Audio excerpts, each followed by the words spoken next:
Je ne pense rien, en ce sens que je n'y ai vraiment pas réfléchi, je n'y mets pas le cœur, même si je donne des avis. Parce que je ne sais pas si j'y participerai ou pas, si le Parti social-démocrate va y participer ou pas, et si notre présence est vraiment nécessaire. Donc on est en train de réfléchir, dans la mesure où c'est la première fois, depuis la conférence nationale, en passant par les accords de Paris, les accords d'Arambo, les accords d'Akanda et le semblant de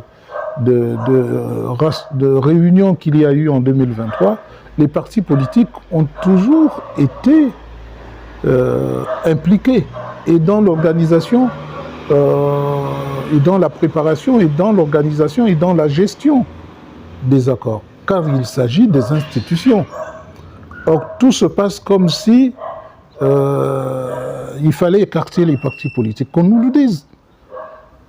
Et puis, moi, je pense que les partis politiques n'ont pas leur place et que le CTRI peut décider d'organiser la concertation avec qui il veut.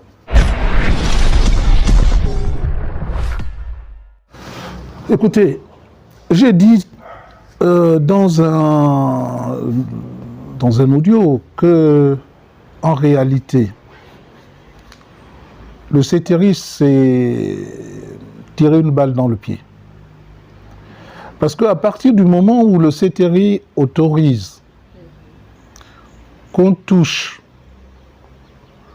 à la durée, qu'on touche à ce qui me semble être le socle même de leur présence à la tête de l'État, c'est-à-dire qu'il accepte que ce dialogue est souverain. Car est-ce que vous voyez un inférieur corriger le travail que fait son supérieur? Est-ce que c'est possible? Est-ce que vous voyez des Gabonais, même s'ils sont 580, aller défaire ce que le souverain devenu, par le coup d'État, a décidé? Ça n'a pas de sens. Sauf à ce que ce souverain consente l'espace peut-être de ce dialogue à ne plus être souverain et à donner la souveraineté aux membres qui participent à ce dialogue. Comment voulez-vous qu'on puisse toucher à la durée alors que ce sont les militaires se fondant sur les armes qu'ils ont et qui ont décidé de tout ce qu'il y avait à faire, et le peuple sans armes n'a qu'à obéir. Donc par conséquent,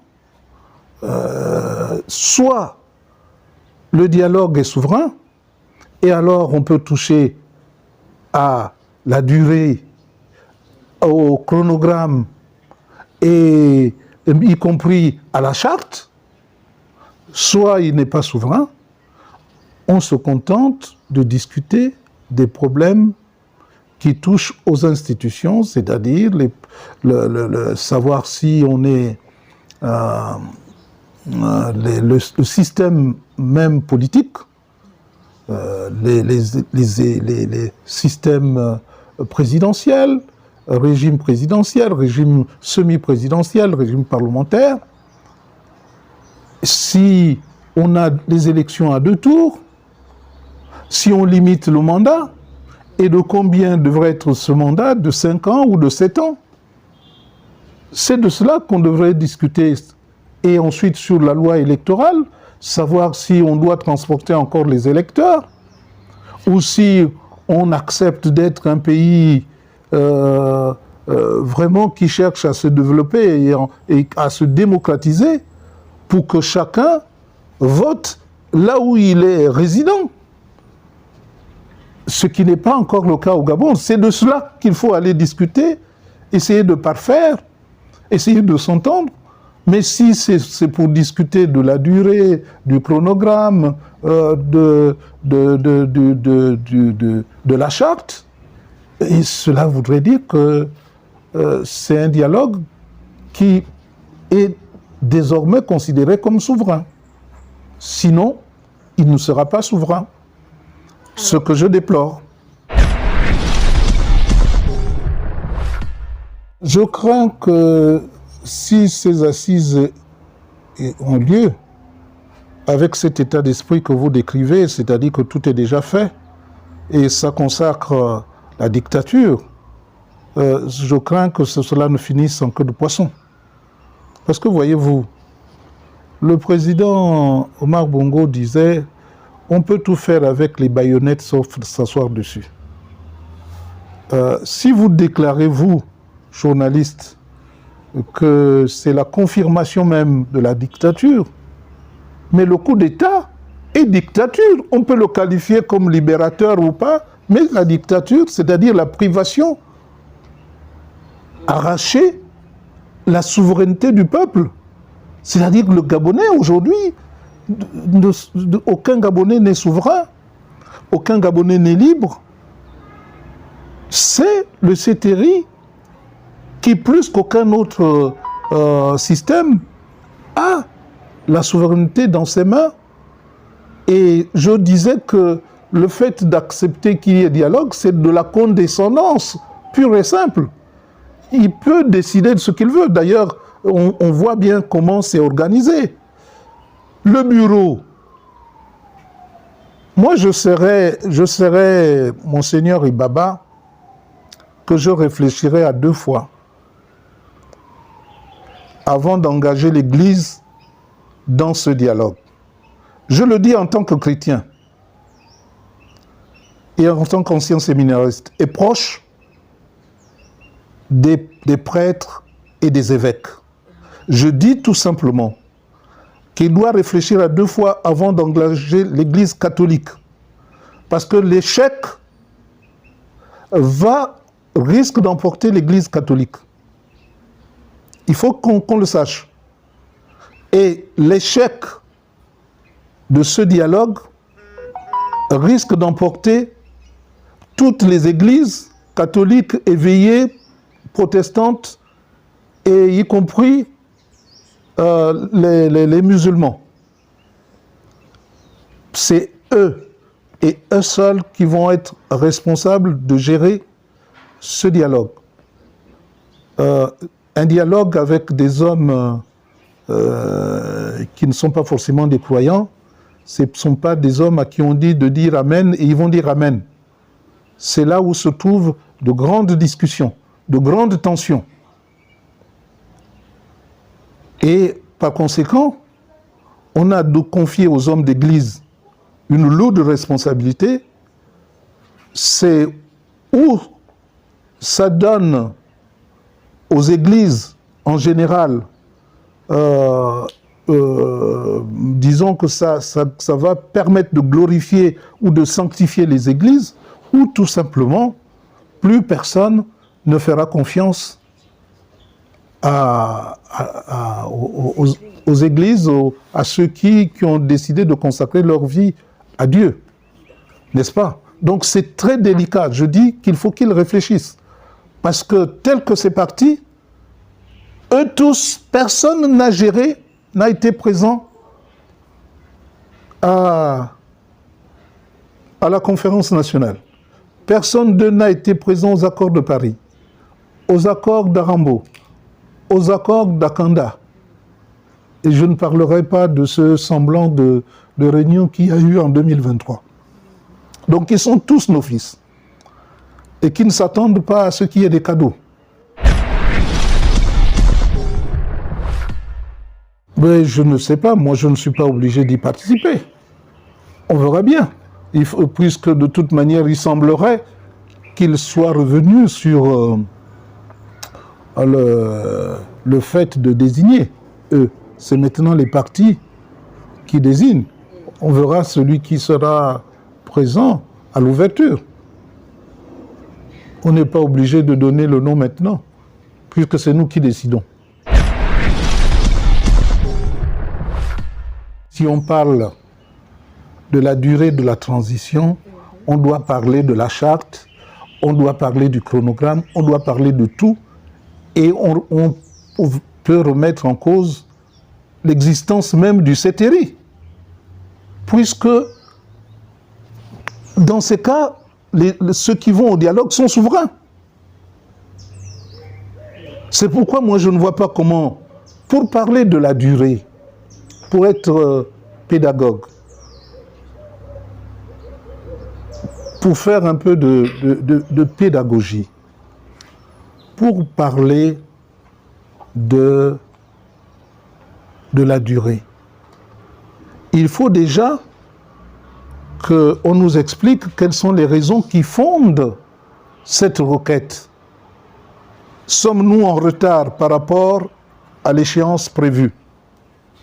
La réponse est non. Car on aurait dû, les problèmes d'identité, c'est des problèmes de tous les jours, qui doivent se régler tous les jours, les cartes nationales d'identité. On n'attend pas la transition pour régler les problèmes de cartes nationales d'identité. Les problèmes de nationalité, on n'attend pas la transition pour régler les problèmes de nationalité. Ce sont des choses qui doivent se prendre en main tous les jours. Ce qui reste à faire, c'est l'inscription sur les listes électorales. Mais l'inscription sur les listes électorales, on sait qu'on a la pratique, c'est qu'à partir de janvier 2025, on peut commencer, pour prendre en compte beaucoup de Gabonais, on peut commencer à ouvrir les listes électorales. On aura jusqu'au mois de mai-juin pour le faire. Et par conséquent, il n'y a pas de raison de s'alarmer. Le CETERI n'est pas là pour construire les routes. Même s'il faut se féliciter que le général Oligui ait à cœur d'engager certains travaux. Ce n'est pas dans ses cordes de construire des universités, même si on peut se féliciter d'avoir un président de la transition qui veut déjà amorcer quelque chose. C'est tout à son honneur.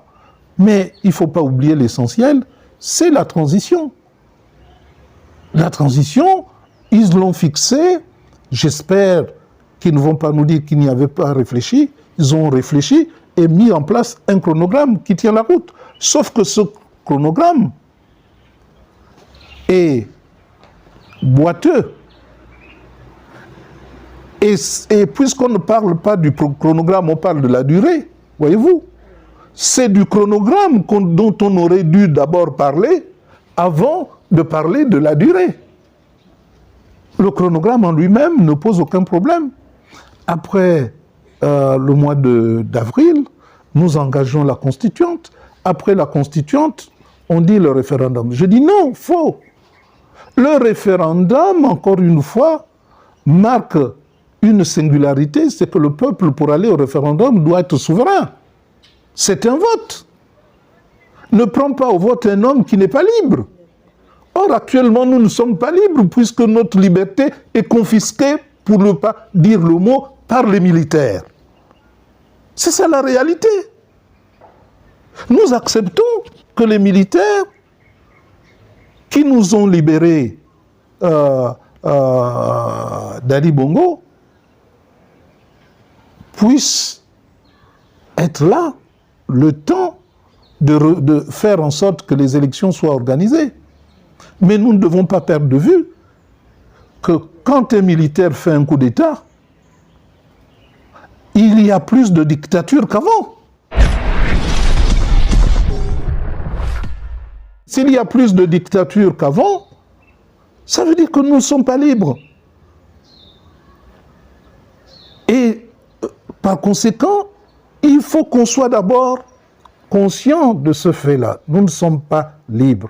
Nous ne sommes pas plus libres qu'avant. Nous sommes encore moins libres qu'avant. Et ce faisant, nous disons tout simplement que nous espérons que ce temps-là, que nous consentons aux militaires, je dis bien consentir, parce que le peuple, il faut le craindre. il n'y a pas que le coup d'État qu'il faut craindre. Il y a aussi le peuple qu'il faut craindre. On a vu dans d'autres pays les responsables quitter le pouvoir, non pas par coup d'État, mais parce que le peuple a décidé que c'était fini. Donc le peuple a décidé comme ce qu'il a vécu, de laisser sa souveraineté l'espace de 24 mois aux militaires pour qu'ils réorganisent le pays. Nous leur sommes très, très, très reconnaissants. Mais le chronogramme indique qu'après la Constituante, nous devons aller au référendum. Non! Le référendum doit marquer le clou de toute la procédure avant d'aller au vote pour les présidentielles. Autrement dit, je propose qu'après la Constituante, on discute de la loi électorale. J'espère qu'au dialogue, on va discuter à la fois de la Constitution et de la loi électorale pour que, après la Constituante, les députés s'attachent à voter la loi électorale. Une fois que c'est fait, donc au mois de mai, de juin, nous allons entrer dans une phase où il faut, comme les Gabonais, c'est au coup par coup qu'on fait des choses qui doivent être normales, qu'on doit s'attaquer aux cartes d'identité et à voir les problèmes de nationalité. Ça va durer du mois de juin, normalement, fin juin, jusqu'à fin avril 2025. Fin juin 2024 à fin avril 2025. Et ensuite, au mois de mai, on organise le référendum. Assurer que tout le monde est de janvier 2025 à avril 2025, on révise la liste électorale pour nous permettre d'aller au référendum. Une fois que le oui l'a emporté, alors on prépare l'élection présidentielle qui devrait avoir lieu au mois d'août. Je ne vois pas ce qui pose problème de durée. Alors, on parle souvent des civils qui ont été responsables. J'entends d'ici les gens dire « Oui, mais vous avez été au pouvoir, qu'est-ce que vous avez fait ?» Mais des gens comme Malanga Moussavou, ils ont claqué la porte en plein Conseil des ministres. Ce n'était pas donné à tout le monde, quand je n'étais pas d'accord. Et le président Bongo me respectait pour mon attitude. Encore maintenant, quand je parle, et pourtant, j'ai beaucoup d'affinités, plus que quiconque, avec le général Loligui. Mais je ne peux pas m'empêcher de dire que ça c'est bien, ça c'est pas bien. Sinon, je ne lui rendrai pas un très bon service. Et c'est pour cette raison que je dis que, oui, tous nous avons été, à un moment ou à un autre, responsables de la gestion du pays, mais les militaires également. Ce sont ceux-là qui ont autorisé à ce que la situation soit celle-là. N'est-ce pas? Donc je peux espérer que nous repartirons d'un bon pied et que l'inclusivité fait que nous allions de bon cœur pour remettre le pays sur les rails. Je crois que les premiers qui auraient pu demander pardon au peuple gabonais sont les militaires, qui sont restés des années à cautionner et même à être ceux-là qui ont entraîné la mort de beaucoup de compatriotes. Voyez-vous, que chacun de nous a une part de responsabilité dans ce qui s'est fait en bien comme en mal. Et les pédégistes, eux, s'ils estiment qu'ils ont mal fait, après 55 ans, la seule solution qu'il y a, c'est de se dissoudre, de ne plus exister. Parce que quel pardon va réparer tout le mal qui s'est fait? S'il reste encore là, à espérer qu'ils vont revenir au pouvoir et que ce pardon va faire en sorte qu'ils prennent conscience de ce qui aurait dû être fait. Non.